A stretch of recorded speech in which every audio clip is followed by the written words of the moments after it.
our video games the industry, majority of people, really good. I know, and the majority of us, we're happy to be in Britain, we're very proud of being British, and yet we're just feeling downhearted because we see, and we do genuinely see, dirty hospitals, failing schools, disaffected youngsters, violence on the street. We see all of those things and we want to make it better. And that's what I want to take action to deal with. Okay, and can I just talk about teachers first of all? Please do. Teachers we're all fascinated by teachers. Well, we are. They're doing a brilliant job. I mean, all my children go to state schools. They were all born in NHS hospitals. I support the system in that way. And their teachers are brilliant. But, and also, in these particular schools my children are in, they refused to go on strike because they wrote letters saying, we actually believe we would be giving the children a disservice. However, that's not to say we don't utterly support our profession in needing more money. Teachers, doctors, police, nurses, they're doing brilliant jobs under very difficult circumstances. If you've been to any primary school and been into, for instance, the lavatories, they are disgusting. And we had to have a recent auction of promises at our school to raise the money to do up the loos.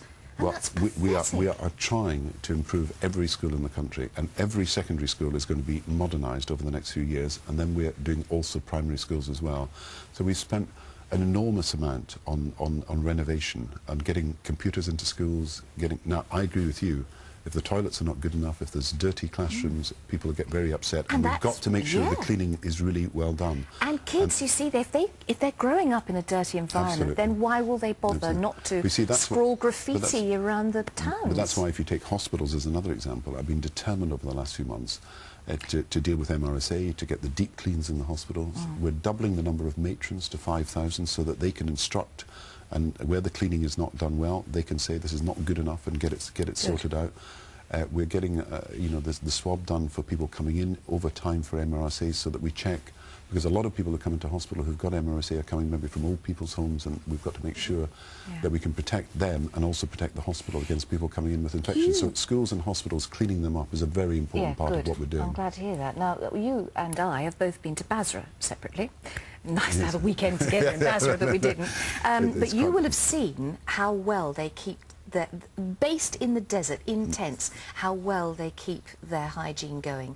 Outside every cookhouse, outside every loo, outside everywhere. The rows of basins, lots of soap, lots of antibacterial hand wash, and they're keeping down all the diarrhea and vomiting in that way. And I've seen Afghanistan as well. It's we've got massive operation there. Wouldn't that be great if that was outside every ward and every hospital, which makes people think, yes, I must wash my hands. But if I go around a hospital now, every ward I'm going to, people are saying, wash your hands, and I think that's, you know, with a row of basins outside, that would be even better. Well, you get the liquid to clean your hands as you go in. I think it's really important. But look at the difference in some of the hospitals over the next few months because of the deep clean, the matrons taking more power, the checks as you go in, the new uniforms that are better so that you don't carry disease.